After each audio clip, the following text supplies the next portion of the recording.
Welcome to episode 24 of Shane Talks, our Black Christmas episode. And we're not talking about the three different versions of Black Christmas, the horror film that have been made. We are talking about Shane Black and all of his Christmas movies that he's done. 6 official ones. I consider a 7th one, but it's not really that easy to justify. Actually, some of these aren't even that easy to justify as I've been doing my research. But we're going to go through it and we'll figure it out. So I have still not made the time to go get Whip Fight from Sun King. It's their winter beer this year, and I just half laziness, half busy, have not made my way up there yet. So tonight, unofficially, not in any sponsorship way whatsoever, I'm drinking 4 Day Ray's Snowshed. It's their winter ale, they call it, kind of a spicy brown ale. Pretty enjoyable. I'm really hit and miss with 4 Day Ray. This is one of their better things I've had from them, but I'm also not super impressed with it. Jason, you just rocking water tonight? Rocking the water, Rocking man. the water. No problem with that. I do have to admit, you took a week off and you came back with this sexy ass beard, and I'm really digging it. So keep up the sexy work, man. I like it a lot. I will try. All right, so we are talking about Shane Black, and there's a couple of Shane Black tropes that have been worked into a lot of his movies. He obviously is somebody who loves Christmas. His main shtick in all Shane Black scripts are you take two wildly different characters and you force them to work together. All 6 of these movies that we're going to talk about, that is the exact formula for them. And then after Lethal Weapon, even with Lethal Weapon 2, if you consider Joe Pesci a childlike character, But he didn't write. Shane Black didn't write 2. I'm pretty sure he wrote 2. I'm pretty sure he didn't. But keep going. Keep talking. You look me up, but I'm pretty sure that he wrote 1 and 2. Unless maybe he was just credited with story on 2, I guess. I think he was just credited with characters. On the second okay. one. Well then, all right, disregard that. Most of his other works that we're going to talk about include a kid-like character being thrown into the mix for the movies. The other thing that Shane Black pulls off to an extent in a lot of these... Go ahead. Story and characters. Not okay. screenplay. But not screenplay. All right. I stand corrected on Lethal Weapon 2. But I mean, if he did the story, he still probably kind of came up with Joe Pesci's character. Yeah, that's where I was coming from. Yeah, but who knows? So the thing is, the majority of these films that Shane Black has written all take place in Los Angeles. And what does Los Angeles not have at Christmas time? Snow. So you don't get that same like winter warm feeling that you get from like all these Hallmark movies that always take place in like Minnesota or Boston or somewhere where there's blizzards and you can get snowed in. What are you laughing about?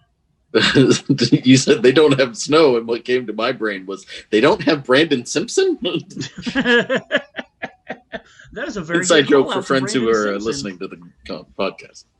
But you're right. Brandon Simpson lives in Indiana, so they don't have snow out there either.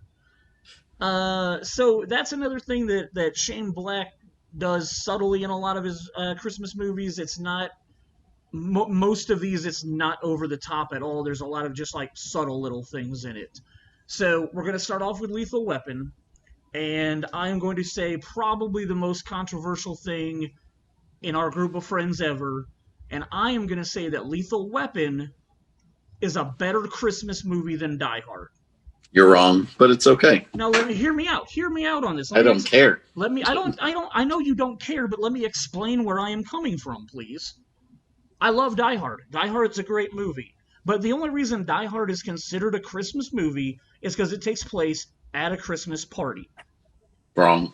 It's not the only reason. Yes, it is. I mean, you can justify your point in a second. Why I find Lethal Weapon to be a better Christmas movie is because Christmas movies need to have some type of character development and journey through the start to the end. The main character of Martin Riggs in this movie, in the opening sequence, is literally about to blow his brains out. He is literally ready to kill himself. He is so sad and depressed. Like, all these feelings that most people get around Christmas time. He's recently lost his wife. He's lonely. He has no family. It's Christmas. And as all the statistics will tell you, depression and suicide goes up during the Christmas season. So that's where we find Martin Riggs. He is absolutely a shell of a human being who is ready to end his life. Then he sees a Bugs Bunny Christmas cartoon on television, and that's the magic that makes him save it for another day. I'm going to go ahead and live another day. And because he lives another day, he meets Murtaugh. Murtaugh, through the course of the film, becomes the brother and gives him the family that he needs to transition from a suicidal, very angry person to a not suicidal, angry person. The magic of Christmas and family create the character development and story arc for Martin Riggs. And the Christmas magic saves him as he's invited to Christmas dinner at the end of the movie. That plot I find to be better than man shows up at Christmas party, bad guys show up, action movie that has a Christmas party in the background, main character is still a badass at the end. He's still the same badass that he was at the beginning of the movie. He's changed. I mean, but he always wanted to be back with his wife. It wasn't like he doesn't matter. It doesn't matter. He's totally different. He was angry at his wife because she was, taking Gennaro, and she's the one that changes throughout the movie. But McClane always wanted to be back with his wife.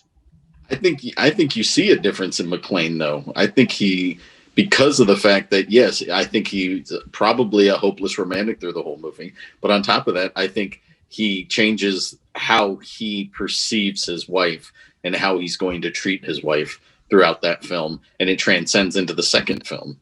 So to me, that point. I think that they're a transformed couple, and that is your Christmas story if you want to go with that. On top of that, you have it's snowing in Los Angeles with all the bonds that are flying around. Right. And then they're playing Christmas music throughout the whole freaking movie, man. And people are wearing Christmas hats. It's not like it's the background and the ho ho ho moment. Right, but those are all just Christmas gags that are thrown in there. That's not But that's the same. If you're going with your thought process for Lethal Weapon, it's the exact same process as Die Hard. It's not, because literally when you watch Lethal Weapon, the only Christmas shit is all in the background. It's just the decorations. They don't try to put it up front and center. The story is what makes it a Christmas movie. I'm gonna totally disagree, but that's okay. Big surprise. Now, don't get me wrong. I'm not saying Die Hard's not a Christmas movie. I'm not saying it's a bad movie. I'm not saying it's nothing. I'm following you. I love the movie. I consider it a Christmas movie. I literally just watched it 3 days ago. I don't watch Lethal Weapon and think of it being a Christmas movie. Die Hard, I watch it and I think of it as a Christmas movie. See, and that's the weirdest thing ever. Because until, I don't know, the last couple of years when this became a debate, I just saw Die Hard as a great action movie. I never had to quantify it as a Christmas movie or anything. I literally think Die Hard is one of the greatest. As far as an action film goes, I consider Die Hard possibly number 1 or 2. Yep. And it's far ahead of Lethal Weapon as far as action movies go. Yep. But when I quantify between the two of them as a Christmas story and a Christmas movie, I say that Lethal Weapon is the better Christmas story because of Riggs' transformation and what he finds. It's the George Bailey moment. It's my life is worth living. I don't need to kill myself. Lethal Weapon could be literally called It's a Wonderful Lethal Weapon. That's just how I look at it. Again, I feel like Die Hard is a far superior film, a better story, a better plot.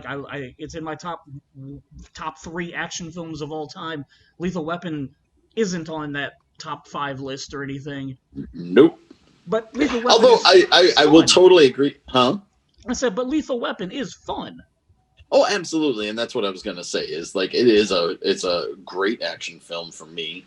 I really enjoy it. I think the director's cuts, even just the few extra, what is it, a minute and a half or 2 minutes or something like that, is so much better and shows you how crazy Riggs is. Yep. And I love it for that. And I think it's probably Shane Black's best movie that he wrote. Last Boy Scout is right up there for me too. I'm arguing between the two of those. But I think you connect more with Lethal Weapon and like his like you were talking about him at the end of this rope, and especially the director's cut scene, the crazy stuff the extra stuff that he does. Yeah. I think that it's a better written script. I probably still like Last Boy Scout better than Lethal Weapon. Yeah, but Lethal Weapon is still super solid. Like, it's a great movie. Yeah, so I mean, it's not like if somebody was like, "I'm going to put on Lethal Weapon," I'd be like, "Oh, I'm going to leave." No, I'd be like, "Okay, let's hang out and have a couple of more beers." So, like, Lethal Weapon is one of the franchises that while I definitely know 3 and 4 aren't very good, I do like all 4 of the movies in the Lethal Weapon franchise. I would watch any of them at any time. All 4 of them are entertaining. Mm-hmm. The 4th one is made literally as a Jet Li movie that Riggs and Murtaugh are just in, because that was our first exposure to Jet Li as Americans for the most part. Sure. I know that there's other people who have said, "Oh, I watched this," but it was his first real breakout role for an American film. Sure. But yeah, like I totally like that whole series is just awesome and fun. They're just fun, and they're humor action movies, which I really enjoy. Shane Black's humor, and then the writers that came after him that kind of kept the same like jovial vibe with those characters. Absolutely. My only issue with those movies is the fact that they always have to keep adding one extra person every single movie. Like if they make Lethal Weapon 5, they're like they've been talking about for the last 2 decades. Like, you're gonna have 6 main characters. Yeah, you're gonna have a ton more. And you hope that they can bring. You added Joe Pesci. Lethal Weapon 3 you hope added. They can bring back Chris Rock for that one, right? Sure. So, but that's my only complaint is like they just keep bringing in more and more people. Sure. We don't need them. This isn't a Marvel movie, so. So yeah, I mean that is definitely rumored, and we will see if that ever moves forward. I don't know who's supposed to be attached to it or anything. And how old? Like seriously. What police department is the LA Police Department really going to be keeping those 2 employed when they're in their 80s? I was going to say Danny Glover's got to be pushing 75 by now. I want to say he's 80. 80? Yeah, like I mean. Let me look this up. What is Danny Glover going to do? While you're looking that up, I'm going to bring up my last point about Lethal Weapon and how it is obviously a Christmas movie, because it is obviously a prequel to Home Alone. Because the villain in Lethal Weapon's name is Peter McAllister. So this is 74. 74, okay. So Peter McAllister is also Kevin McAllister's father's name in the Home Alone franchise. So obviously these 2 films are somehow connected. Oh, totally. Brother, father, fake death, somehow. Like, it all comes back to Home Alone and Lethal Weapon being in the same universe because of Peter McAllister. I even spelled this thing, man. I believe they are. I thought it was MAC for Home Alone. Oh, it might have been. Maybe. I mean, you say that. I mean, but God, I've only watched Home Alone like 5 times in the last couple of weeks. Like, I should know how to spell McAllister. So. Who's the bad guy? Peter McAllister. Yeah, but is that the general? Yes, yeah. Okay, they just have him listed as the general. Oh, okay, yeah. On the IMDb page, so. Gotcha.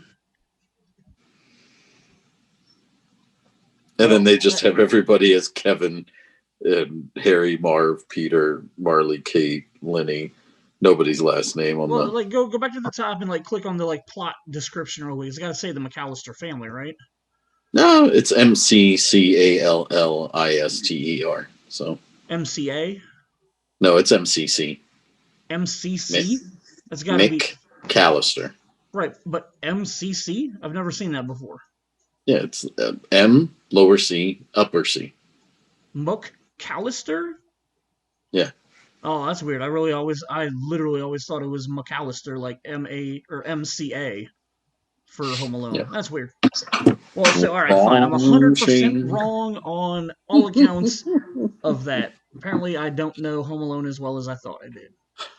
So let's talk about another. Let's move on to Shane Black's second movie, which rewatching it this week, really hard to call it a Christmas movie. Of all of the Shane Black movies, I would say this has the least. Well, maybe not the least, but one of the least amounts of Christmas references because we have Satan Claus that his daughter draws, and then at the very end when Jimmy and Jimmy and Joe are walking away, he references old Satan Claus is out there and he's just getting stronger.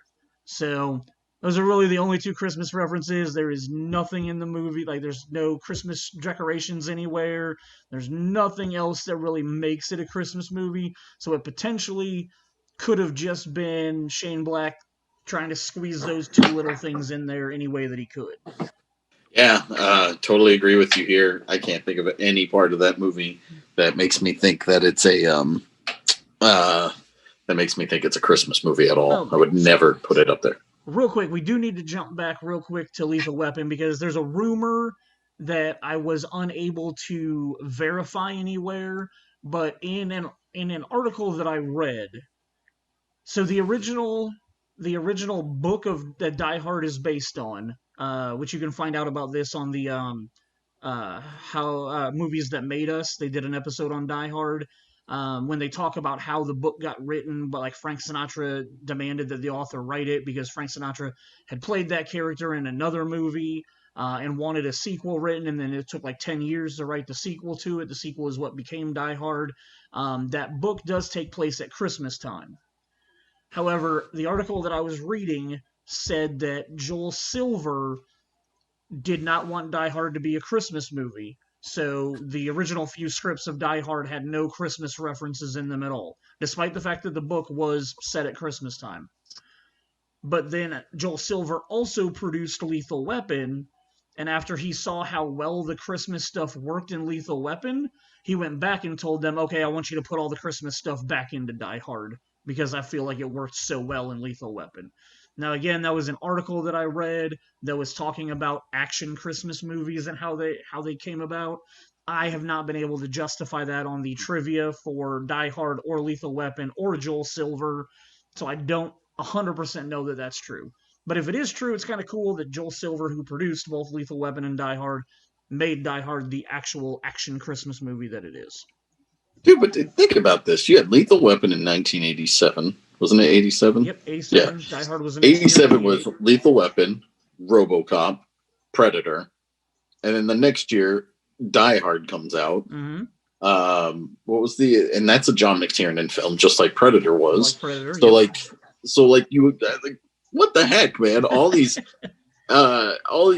awesome action films that easily are probably in my top 10, top 20, all coming out within the span of 2 or 3 years. If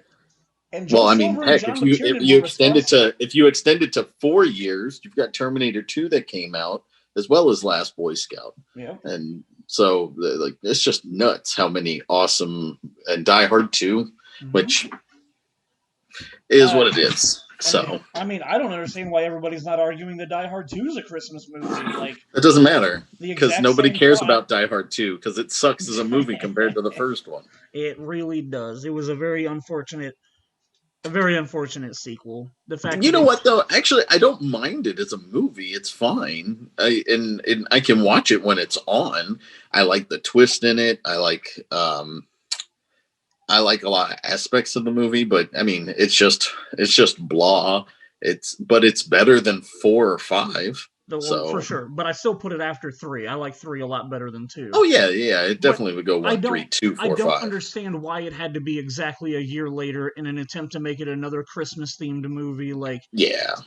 Why didn't they do 6 months later? Why couldn't it have been a summer that this all happened? Like, then you wouldn't have had that badass snow ski sequence or snowmobile scene. Yeah, I don't know. That was making it a second like Christmas themed movie has always been something that just like was weird for me, and I didn't dig it. I feel like it could have been set fucking make it a Thanksgiving movie. I don't know, but like the fact that they just had to set it like exactly a year later is one of those things that I'm like, oh really? Okay, all right. Yeah. Well, and here Lethal Weapon and Die Hard have the same problem, right? It's like here's this character or characters that are awesome, Yep. but they keep getting into these situations that might happen to one person once in a lifetime, Right. literally happens to the same guy Yeah. 5 times. Or in the case of Lethal Weapon, 4 times Yeah. for 2 different guys the entire time. Like it's just like, oh, yep, the suspension of disbelief. Yep. Compared to like, Mission Impossible, at least he's a spy. Yeah, for and sure. He's going to find trouble. Right, he's given assignments to go do it. These guys are just literally like no other cop in LA has like bombs being set off around them. Like it's always these 2 guys.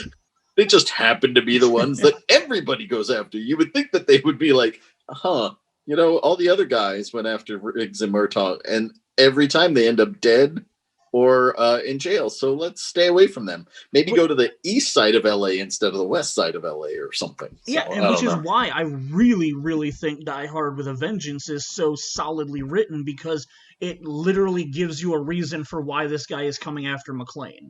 Oh yeah. Like it definitely helps. That makes that movie far superior to the second one, in my opinion, just for the fact that it's not like, John McClane's getting in trouble again. Oh no. It's literally like John McClane is being targeted by a guy. Yeah. And so I enjoy that. So yeah, The Last Boy Scout, really don't have a whole lot to argue that it's a Christmas movie. I do love the movie. It's one of my favorite action movies. The trope that we talked about taking 2 completely different people and forcing them to work together. You've got Joe Hallenbeck, who was hired by Halle Berry. I can't remember what her character's name was. And then you've got her boyfriend, played by Damon Wayans, who I'm obviously a huge Damon Wayans fan. So you've got comedy with him, you've got dry comedy with Joe, and like they're forced to work together to try to solve this murder. And Marlon Wayans is lying to Joe about like certain things to get him to let him tag along with him, and like very good dynamic between the 2 of them. I enjoy the mystery aspect of the detective work aspect of it when I'm trying to figure everything out. So, despite not being a Christmas movie, one of my favorite Shane Black films. Next up, we're looking at The Long Kiss Goodnight, which you can't argue against it being a Christmas movie, because literally the entire town is decorated for Christmas. There's a Christmas parade in this movie. Literally, that's how she gets seen on TV. That's how she gets seen on TV.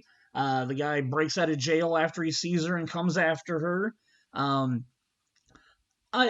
This is weird. This is weird to me, because a lot of comments that people were making online were very anti this movie, like they didn't like it. I love this movie. I don't think it's like top 10 action movies of all time or anything, but you have Geena Davis basically being born before Bourne was ever born, and then you've got Samuel L. Jackson, who's just like a great side character for her. Yeah, but I mean, like this was it. I mean, Jason Bourne was around in the books a lot earlier than the movie. Yeah, so it's almost like they read. It's almost like they read Jason Bourne and were like, "What if we made this a chick?" That's completely possible. And so yeah, like I don't know, like I agree with you though. This movie's a lot of fun. It's very Samuel L. Jackson's great in it. Geena Davis. I mean, it's very unbelievable in multiple spots, but I mean, it's an action movie. Everything needs to move at the speed of plot anyway. So, but yeah, lots of fun. The ice skating sequence. Oh yeah. Chasing after her daughter. Wasn't it her daughter she's chasing after? Her daughter. Okay. And I mean, like the scene in the kitchen where she barehand murders the guy that comes after her, like that's reminiscent of like the Jason Bourne scene in the diner or whatnot, or not in the diner, before the diner when they're going through customs. Gotcha. Like it's just like she doesn't understand how she's doing it, and I mean, I can't lie, like Geena Davis is a beautiful woman with her dark hair. But dude, halfway through that movie, when she like cuts it short, dyes it blonde, and slicks it back, like that's hot. Like that does it for Shane. That does it for me, dude. Like when she becomes assassin, what's her name, Charlie? When she becomes Charlie, dude, like, whoo, that's some hot action hero or heroine stuff right there. Like, I really enjoy that. But like, I mean, Brian Cox is in it. He's all right. Oh man, Guy the guy from that kills 13th Floor. Brian Cox. What's that? 13th Floor guy. Is that who I'm thinking of? David Morris, maybe? The guy who's the dad. The dad of her little daughter. Yeah, I think that's David Morris. I don't know. remember him being in the 13th Floor. Sorry, the bad guy. The bad guy who actually fathered the child is the main guy from the 13th Floor. Oh, yeah. Oh, there you go. Craig Birko? Yeah, something like that, yeah. Yeah. I'm sorry, yeah. Craig You were Birko's... thinking of her like stepdad. Yes. Yeah. So decent cast to it. I mean, I absolutely love the scene when he's torturing her on that like water wheel and he keeps putting her down and coming back up, and then like she remembers what the dude said about putting a gun in his crotch, and then like that scene when he pulls her up and she's just like pop pop pop pop. I was like, oh, that's great. That's a good action sequence in my opinion. Like, it's not even really an action sequence. It's just a good death. But yeah, so quite a lot of Christmas in The Long Kiss Goodnight. I would consider it a Christmas movie, based on the fact that all you have to do is have Christmas stuff around you to make it a Christmas movie. So I'd consider this fairly a Christmas movie. It's fine. If you want to, like, I don't think of it as a Christmas movie, but when somebody says it, I go, oh yeah, there was a lot of Christmas stuff in that movie. I just not something I thought of, but yeah. So moving on to the next movie, when I say Kiss Kiss Bang Bang to you and Christmas, what's the first thing that comes to mind? Michelle Monaghan. Oh yeah, Michelle Monaghan in her little Santa costume. Oh yeah, no question. So and unfortunately, I don't really know if it's unfortunately, that's really one of the only major Christmas sequences that I remember in that movie. Like, you know what's knowing it was Shane Black. Yep. And this was Robert Downey Jr., yep. which I've always enjoyed his work. Oh yeah. Even when he was going through his issues. Which this was right after that, and that's how they got him so cheap. Like, when he got out of jail, he did like one movie and then did this. And then and Val Kilmer, right? Mm-hmm. Like, I'm sitting here going, this should be a home run out of the ballpark. Mm-hmm. I was never so bored in a Shane Black movie as I was with this until I watched The Nice Guys, which we'll get to later. We will get to that later. So here's why you're bored in this. After Long Kiss Goodnight had bad reviews and bombed at the box office. I think it literally made back its budget, but that was it. So that's considered a bomb in Hollywood. Nobody would produce Shane Black's next movie. What was the gap there? That was a 9-year gap. After The Long Kiss Goodnight, Shane Black couldn't get his next movie made for 9 years.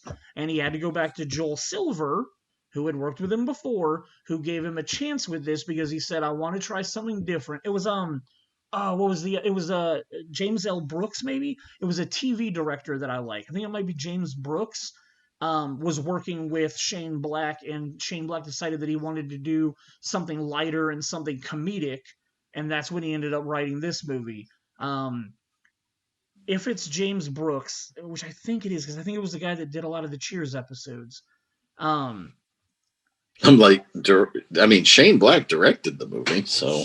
Yeah, but there was somebody that helped him throughout the development process of it. Somebody that like was reading the script for him and giving him feedback and trying to help him like flesh out the script over those 9 years. Gotcha. Are you looking up who I'm thinking of? No? I don't know how I would look that up. Gotcha. It's on the Wikipedia page. But anyway, that's why it feels so different, and there's not a lot of action. Although Robert Downey Jr. getting his ass kicked on the front yard of the Christmas party was pretty hilarious. But unfortunately, aside from that, like Christmas party and like the Michelle Monaghan in her Santa costume, there really wasn't a whole lot of other Christmas stuff. Like I don't even remember a lot of Christmas decorations being around. According to this, it does have some the soundtrack has a bunch of Christmas songs. Does it? Yeah, it's got a Sleigh Ride, Christmas in the City, Frosty the Snowman. I've got My Love to Keep Me Warm. I'm guessing that's a Christmas one, or at least it's about being cold. Santa called me a hoe. I'm gonna have to listen to that song. Yeah, that's pretty much it. But yeah. Okay, so yeah, it was James L. Brooks that was helping him. Brooks liked Black's first draft, but felt his later attempts were losing focus, trying to salvage what he had. Brooks suggested that Black imagine if Jack Nicholson from As Good as It Gets was playing Jack Nicholson in Chinatown. And so that was the advice that he gave him. He said to Black, I said, you know what, fuck it, I have to put a murder in the movie. And so he, did a bunch of rewriting on the script at that point. But yeah, it was James L. Brooks that helped him flesh out his story and whatnot. And apparently, when Shane Black was veering away to do other stuff, he kind of helped him get back to the core of what the story he was trying to tell was. So, so you didn't really you were bored in the movie? I don't remember being bored, but like. I remember being bored. I own it. I only watched it once. Okay. It's probably something I need to revisit. Just because, who knows what I was going through at the time that I watched it. So it might have been something I just wasn't prepared to watch at that point in time. So I remember being disappointed, but I think that was because I had set my hopes really high because I was such a Shane Black fan. And I think that might have been it too. Yeah. I was expecting it to be something a lot better and more actiony, yep. with more along the lines of Last Boy Scout and Lethal Weapon, I think with multiple viewings you'll like it a lot more because, like I said, I remember being disappointed, but I have watched it since then, and I have enjoyed it in the other times that I've watched it a lot more than I remembered in that very first time I watched it. Cool. So now we get to jump to the Marvel Christmas movie, Iron Man 3. And this really sucks. This really sucks because I love Shane Black. It's one of the worst Marvel Cinematic Universe movies, and I don't like all of them. I was gonna say, I still put it above Iron Man 2, though. I would rather watch Iron Man 3 than Iron Man 2. But no, you know what? I can't even say that because the Whiplash scene is good in Iron Man 2. Like the whole sequence in the car racing, suitcase, is suitcase racing sequence is awesome. But then the fight at the end with Whiplash just 2 minutes, maybe. Mm-hmm. I just watched it this week. I'm going through chronologically nice. The timeline of the MCU. Awesome. And yeah, I just finished that the other day, and I was like, he shows up. Because they fight all the other drones. Yep. He shows up in this badass outfit. Yep. And they figure out, hey, we're just gonna blow him up really quick. Hey, remember that really shitty fight that we had halfway through the movie where we learned we could blow each other up in probably the stupidest scene ever put in a Marvel movie, possibly? Yeah, but you got to remember they were dealing with the writer's strike at that point in time too. I guess, but man, I just hate so much of Iron Man 2 because I just felt like it was just stupid. Well, but you know what's really cool about it is they were stuck. They were kind of stuck because of the fact that they were that was like the launching point for the MCU. Because Iron Man and the Hulk, they weren't sure. Okay. They weren't sure if they were going to hit home runs with either one of those. Sure. So they had everything riding on those two. So they were thinking, yeah, we'd love to go to a MCU, or we'd love to make an Avengers movie at some point. But Iron Man 2 was literally like the stepping stone to make the MCU happen. So that's what they used it for. It was their vehicle to make sure, that's why they brought Scarlet Witch, or not Scarlet Witch in, but Black Widow in at that point. And she kind of stealed the second half of that movie. In a good way. I'm saying, her scenes at the back half of that movie her fight sequence, I think, was really great. It's fine. The fight sequence is good. I like it, but I don't know. Anyway, but so you had them having this pressure on Jon Favreau and his writing team of making this the launching point. They were literally doing rewrites the day of, kind of thing. It shows, because that movie's garbage. Absolutely. I do not it's like not Iron Man. nearly. But that sequence when he puts on the suitcase armor is like one of the still best. gives me chills. Oh yeah, I can't lie. Awesome. It's one of the best armors in all of the MCU. But yeah, like the whole movie is just blah. And like I said, it's probably in my top, or it's probably in my bottom 5. Okay. For the whole MCU. Is it above or below Iron Man 3?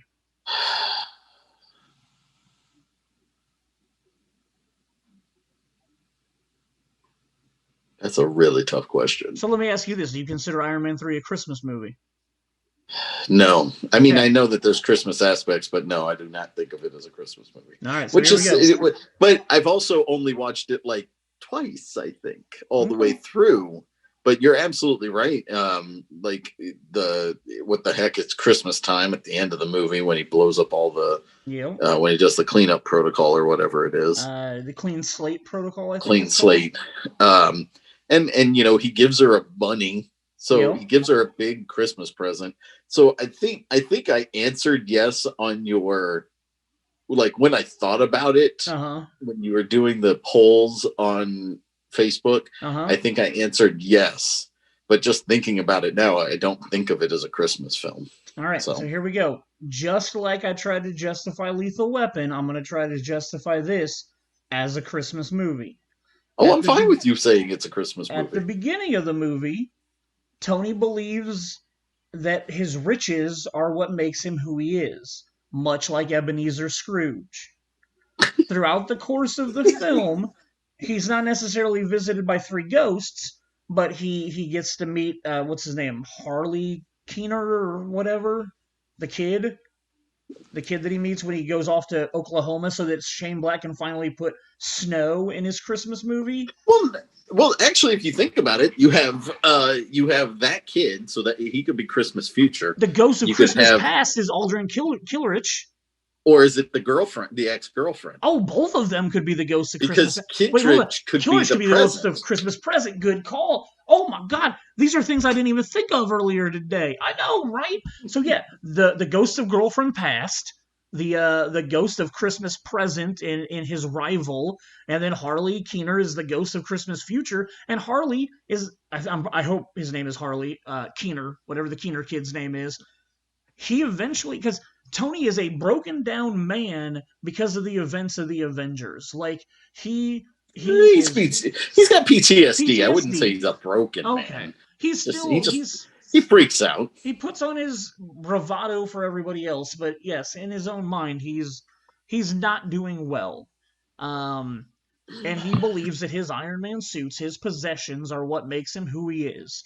Throughout the course of the movie, he ends up getting his eyes open to the fact that, when he does the cleanup protocol, and at the end of the movie, when he, doesn't have the arc reactor inside of his body anymore, he realizes that I am still me no matter what I have around me. Well, because also they blow up his entire mansion throughout the course of the movie. So yeah, you have even helped me solidify my point about how this is a classical retelling, or a modern-day retelling of the classic A Christmas Carol.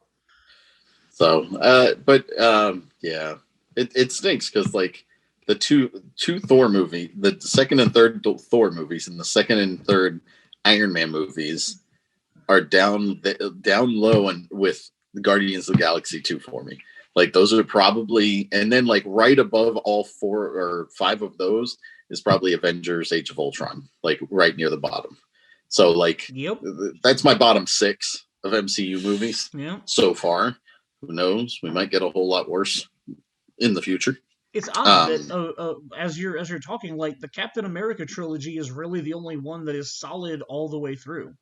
And Avengers just has a side misstep for me. Like, Age of Ultron, I liked where they went with it.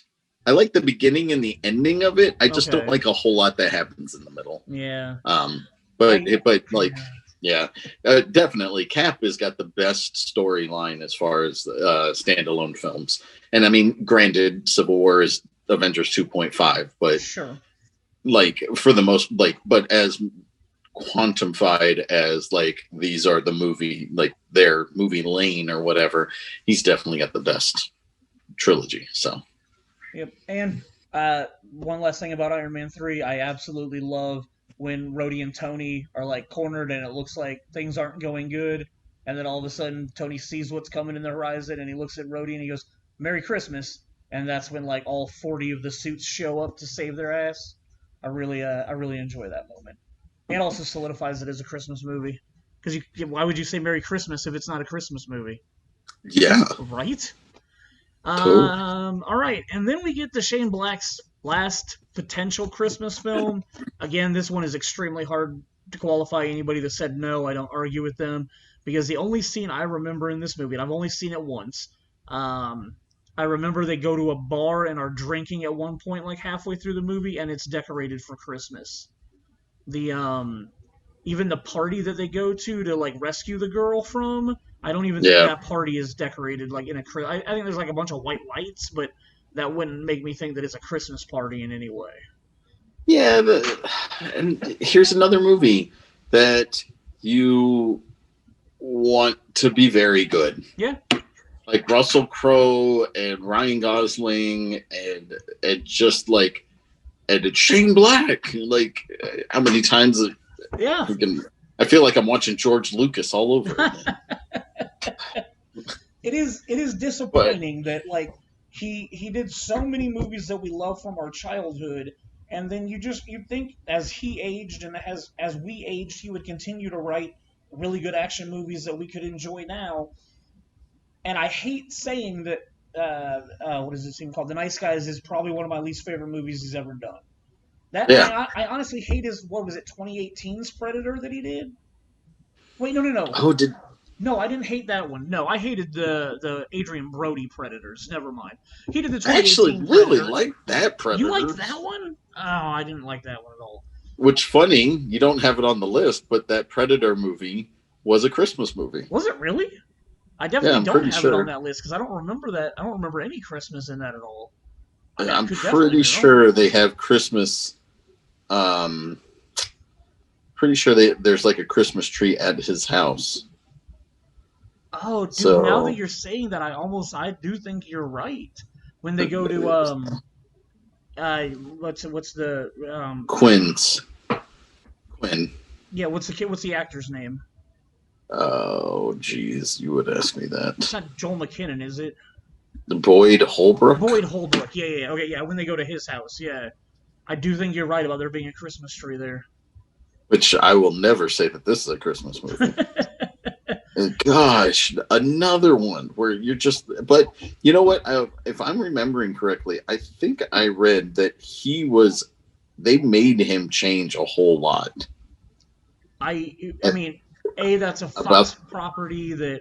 I mean, about the ending of the movie, I want to say that they made him change that ending a lot. Which sounds right because that's what Joss Whedon got stuck with Alien Resurrection was he had to change the ending of that like 4 or 5 times. Sure. So it's Fox. Yeah. Probably happened. I wouldn't deny it in any way. Now Shane Black wrote the original Predator, also, correct? No, he was just in it. He didn't write it. Oh yeah. Okay, yeah. Yeah, he acted in it. That's right.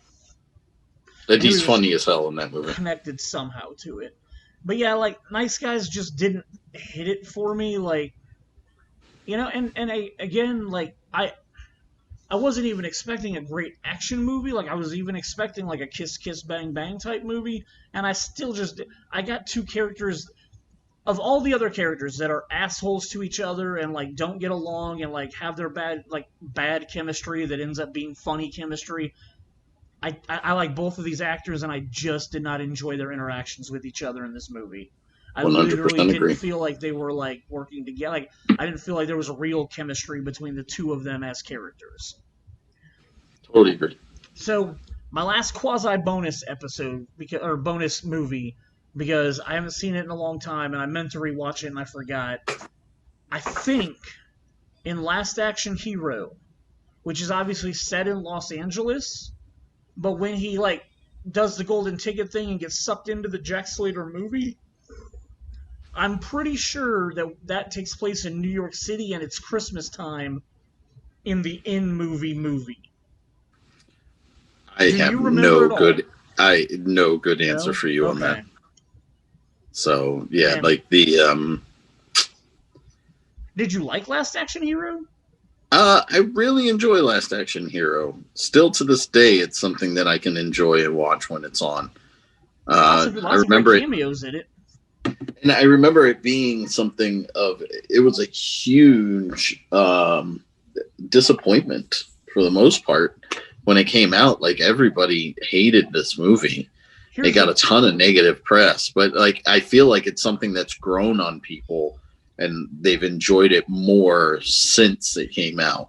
One thing they had going against them, which was a bad Universal, I think, release. No, Universal couldn't have. A bad thing they had going for them was Universal put Jurassic Park the weekend before Last Action Hero was released. This was Columbia. Okay. So yeah, I feel like I had read in some trivia somewhere that they had already set their date of like June. What would it have been? Because Jurassic Park was like June 5th or 6th, so it would have been like June 12th or 13th. June 18th. Okay, so Jurassic Park was June 11th. Maybe. Okay. I didn't look that up. I thought I went and saw Jurassic Park on my birthday. You might have. It was such a busy and popular movie. You might not. That might have been the. You might have had to wait a little bit. The movie kicked so much box office ass. I mean, I don't know. I guess it would. I guess June 11th. June 11th. June 11th okay. and June 18th. Okay, so it was 1 week apart. I was right about that. But I really swear that I saw Jurassic Park on my birthday, which doesn't make sense, but whatever. I remember I saw it a couple of days early, one Sure. or 2 days early compared to its release date. I saw a 10 p.m. Like they had something like 8 p.m., 10 p.m. at midnights. Nice. A couple of days or the day before. So I remember going to so many midnight movies. Like, and I mean, like when I was that age, when my Sure. brothers would take me. I know my brother Michael saw Dick Tracy at the Castleton Square Mall and got like a T-shirt for it because of the fact that he went to the midnight of that. Nice. We went to the midnights of like Batman Returns and Die Hard 2. Yeah. But yeah, lots of late night movies for me when I was 10, 12, 13 years old. So Yeah, so I will have to watch Last Action Hero soon and report back whether there is actually any Christmas stuff that goes on in that movie or not. Shenanigans. So that's most of Shane Black's stuff. We left out a couple of movies, but ones that I knew had absolutely no Christmas ties whatsoever. These are the ones that had potential small little Christmas bits that he could have put in there. Funny side story, real quick, I'll tell this. Back in the day, 20 years ago, when you and I were writing movies and doing stuff, I always had a dream that I would move out to Hollywood, I would become best friends with Shane Black, and we would open Black and White Productions. Because we're both Shanes and then Black and White. Then, I always thought after a couple of years, we would meet Shane Red, and he was a writer also, and then we would open Dead Penguin Productions. You get the dad joke? Oh yeah. Yeah. My wife asked me why I wouldn't just call it Newspaper Productions, and I was like, that's too straightforward dad joke. I go with the morbid killing animals dad joke. Totally makes sense. Let's club some seals while we're at it. But yeah, that was always my goal because, as I said, I've always been a very big Shane Black fan. I grew up loving his work. Later on, he's unfortunately let me down a few times, but I mean, our friend Matt McNear has actually worked with him. Wait, what? Tell me this story. Yeah, he went to a summer program that Shane Black was a part of, and like it was like about writing scripts or screenplays or playwrights. I can't remember what it was for, but yeah, he ended up like meeting Shane Black and like exchanging personal information with him, and was in contact with him for a few years after he went to this thing. So That's pretty awesome. Well, now that you bring up McNear, let's throw out a little love his way. McNear's bar that he works at, I saw this week that they're not doing so well, and they had to do a GoFundMe. So the West Bank Cafe GoFundMe, people can go search for that, or I could do something online about it or whatnot. But like, I mean, Matt's a really good friend of ours, and I would hate to see that bar shut down. I know. I mean, what, he's worked there for 10 years now or something? Something like that, yeah. He's met a lot of like Broadway people there. Met a lot of actors there, because obviously a lot of productions have gone on in New York City, and he's met some actors there. So like, I would hate to see that bar get shut down, especially because I've told him I'm going to go visit him, and I haven't yet.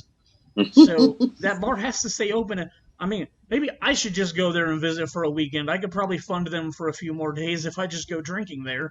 That might be possible for you. Yeah, that could be enjoyable. But yeah, so, your wife might not get you back.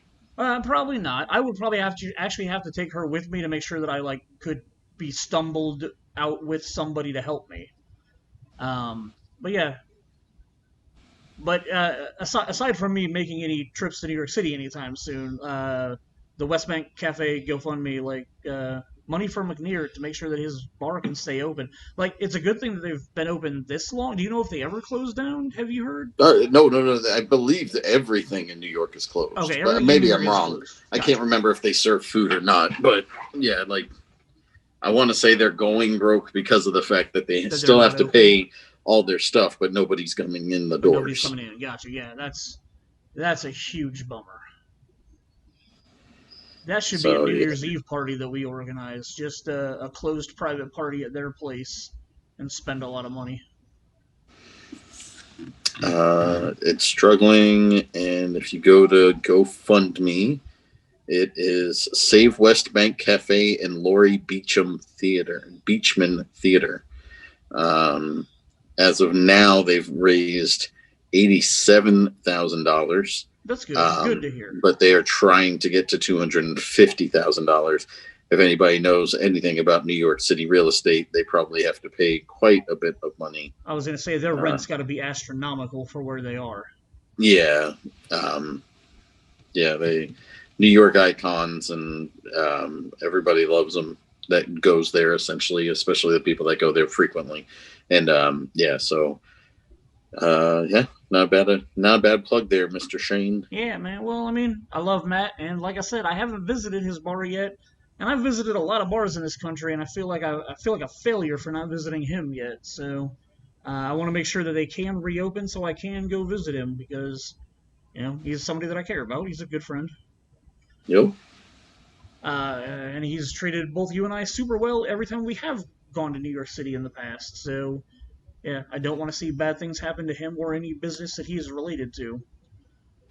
So yeah, save the West Bank Cafe. If anybody has some money they want to throw around this holiday season, go give it to them. We would appreciate it. Good tax write-off. Yeah, there you go. Man, you got any family Christmas stuff that you weren't able to attend Shane Day this year because you were stuck working oddly?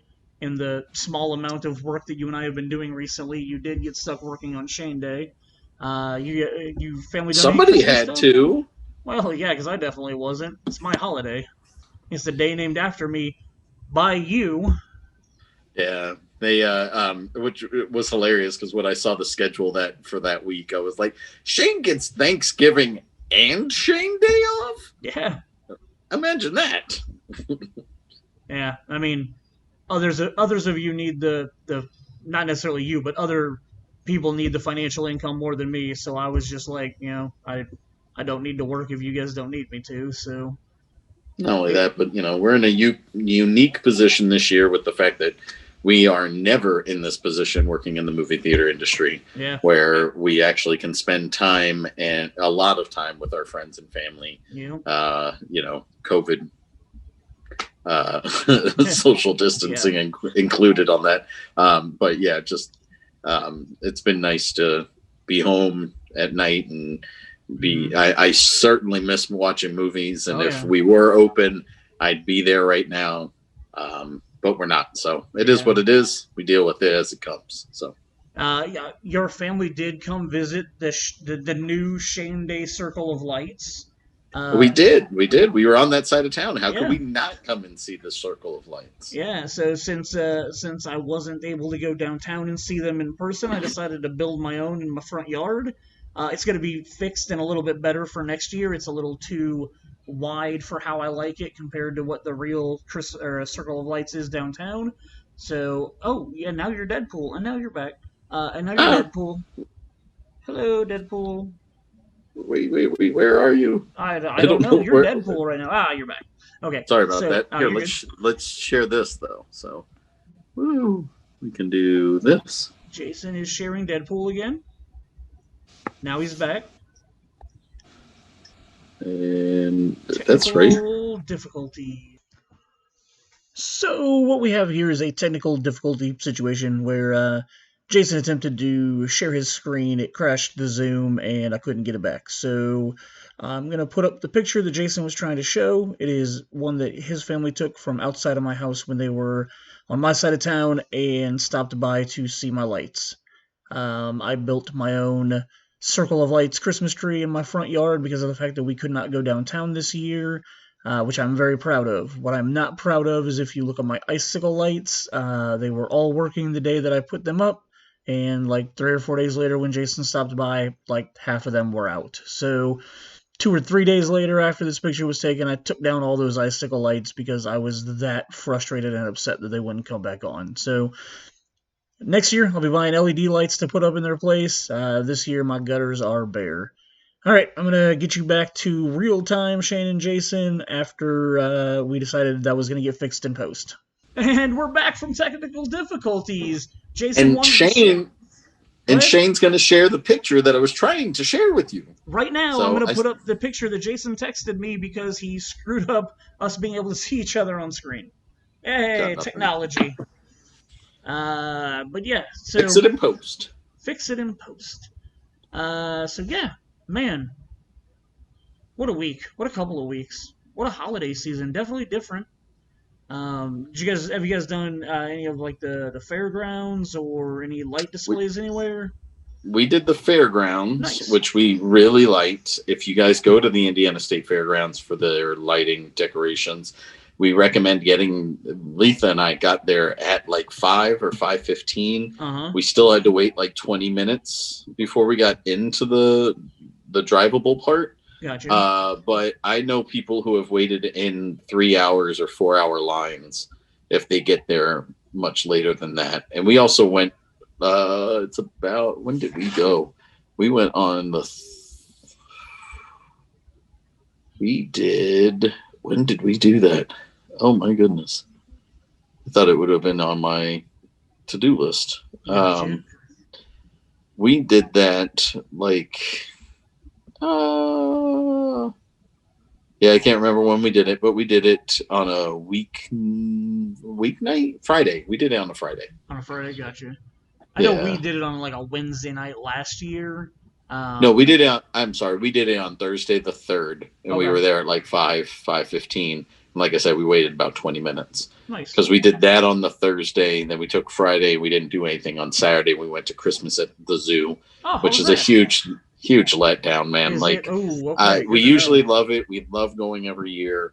But for COVID reasons, they limit how many people can be in each of the buildings. So there's lines.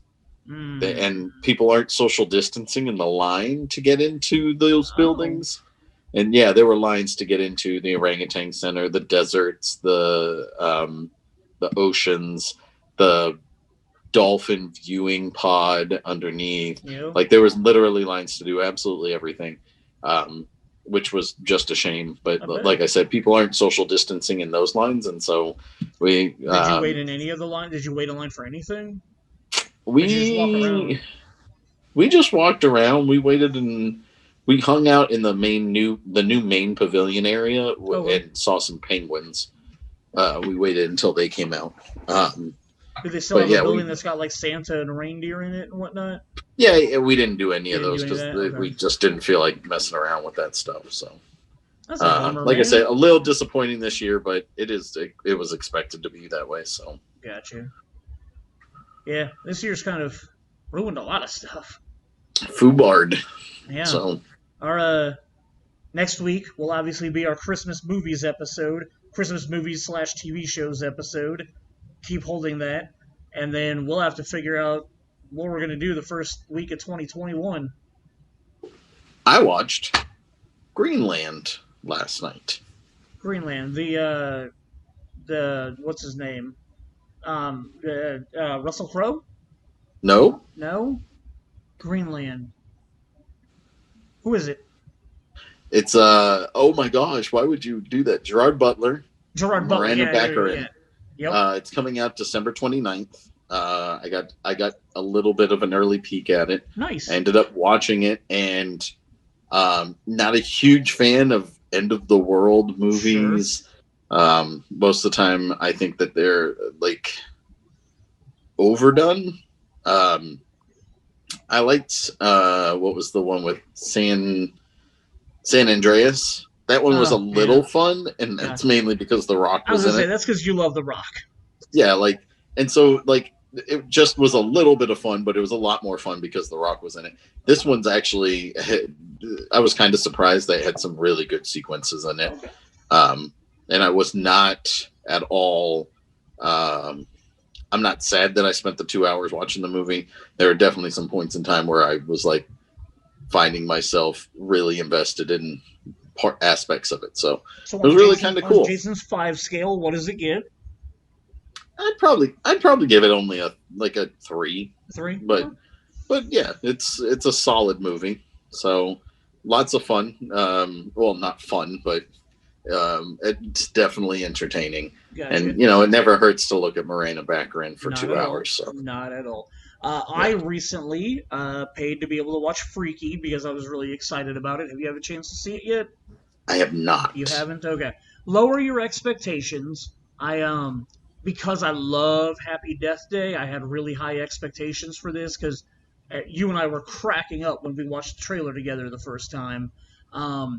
It is a lot more funny than it is a slasher movie because obviously, I love Scream and Halloween and slasher movies, so I just thought, oh wow, I loved his remake of Groundhog Day as a horror movie, so I'm going to obviously love him doing a horror genre slasher movie that's got to be amazing. That does the body swap comedy. Yeah, the good. Freaky Friday. Yeah, it's the original title was literally Freaky Friday the 13th. I don't know why they cut it down to Freaky, but whatever. It's a good movie. It's a lot of fun. I did laugh a lot,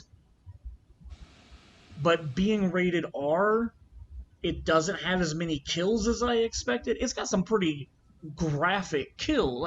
2 or 3 of the kills are really graphic. But the killing aspect of it being rated R was a letdown compared to the comedy of it being a rated R movie. Okay. So it's still fun. It's still really good. I still really enjoy it. I will buy it someday. I won't pay full price for it, but when I see it on sale or when I'm drunk buying movies, I will definitely buy it at some point. Catherine, whatever her name is going to be Cassie Lang. Catherine Newton. The new Cassie Lang. She's great in this movie. And Vince Vaughn, absolutely hilarious. But it just wasn't as good as I wanted. I still like Happy Death Day 1 better than this movie, but I probably like this better than Happy Death Day 2, even though I really like Happy Death Day 2. I like all of them. I saw you watched Love and Monsters? Very... it's a PG-13 version of Zombieland, essentially. Okay. But whereas Jesse Eisenberg's neurotic tendencies annoy the hell out of you, well, at least me. I don't know. I would imagine it does for most people, but yeah, the main character in this movie is played by Dylan O'Brien. Thank you. Yep. He's you're pulling for him for the whole movie, man. Like Nice. he's like, and it just works. It was entertaining. I was cracking up at a whole lot of parts. He meets a dog at a point, and his dog becomes his dog. Which for anybody who knows me and Shane know we're dog lovers. Oh yeah. But yeah, like it works. It was a lot of fun. It's something I wish I would have seen in the theater, man. Like it's one of those movies where I know it's not making enough money that they'd be like, oh, we should put that back in the theaters now that everybody's open.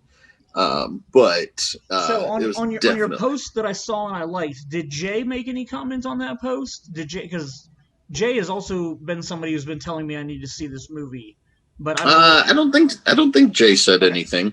Because literally yesterday or the day before, whatever day that I liked your post about Love and Monsters, Jay literally texted me and told me that it was on sale on Vudu, so I could buy it. Because he's been telling me to watch it for a while, and I told him I would eventually buy it to watch.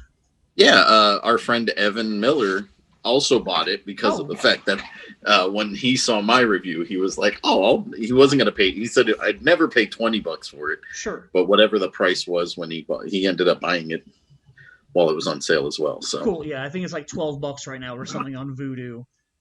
So I'll probably go on there and buy it after we're done talking because Jay was the first person that texted me, like literally texted me out of the blue and was like, "I think you would like Love and Monsters or whatever it's called," and I was like, "Oh, okay." So in my family on Fridays we do family movie night, and if I end up having to buy a movie because we want to watch something, it's whatever. I buy it for family movie night.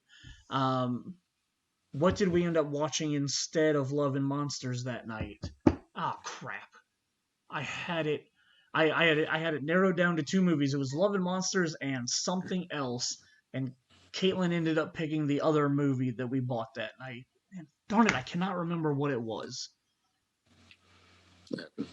So talk for a minute about Christmas. How's Christmas going? Christmas is going fine. Good. Have you done all your Christmas shopping? All my Christmas shopping. I'm mostly done. Good. I am done for all family members that do not include my dad or my wife. Gotcha. So, what about you? Are you done? I'm pretty much done, but there's also the freaking stocking, man. Like, why do we fill stockings? Like, I'm lucky. Literally, should just buy like 4 pounds of candy and just throw it in that thing. I'm lucky because my wife does all the stockings for our family, so I don't have to worry about stockings. Now, do you still have the charade going for Lily? No, this is our first non-charade year.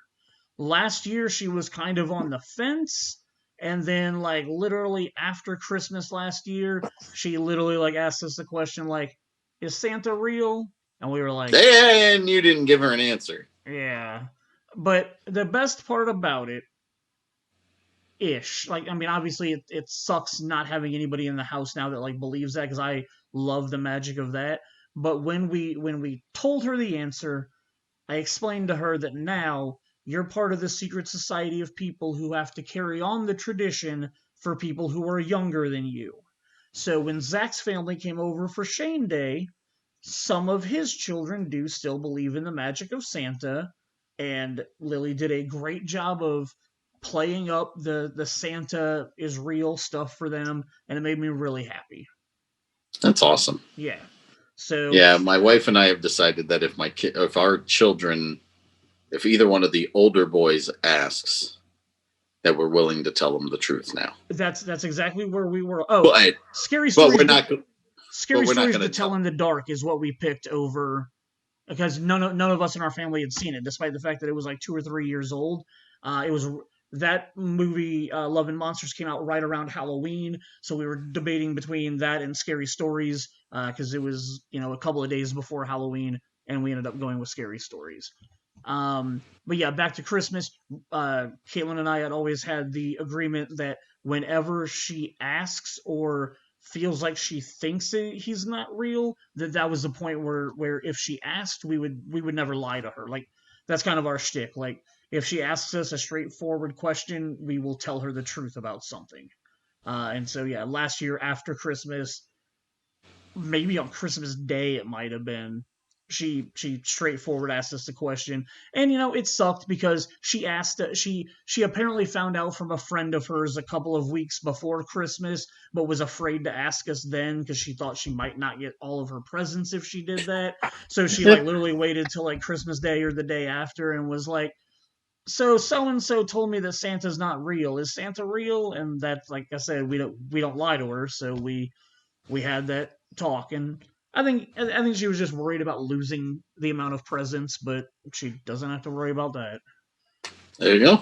Yeah, so it is what it is. We've crossed that bridge, but like I said, we filled her in on the it's your job to keep that Christmas miracle joy alive for anybody that's younger than you and still believes.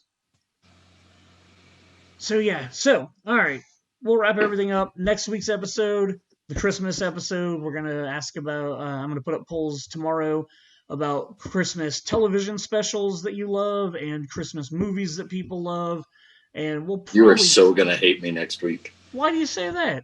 No, I'm gonna let you be surprised next week. Oh man, I have some very strong opinions about things, but it's all right. It'll make for a good episode. Man, are you gonna like show up in a Grinch costume?